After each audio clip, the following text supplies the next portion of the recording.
យំក៏យំយូរមកហើយដែរតែកែប្រែໄວមិនបា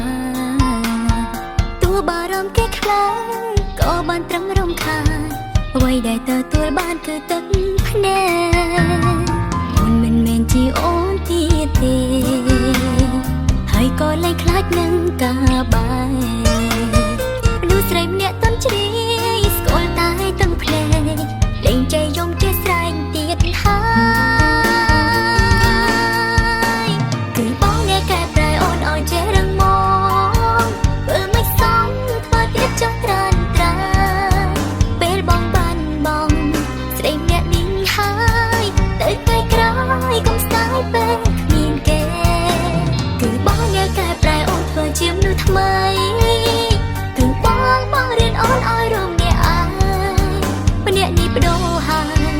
សូមដើរផ្លូវផ្សេងដើរផ្លូវផ្សេង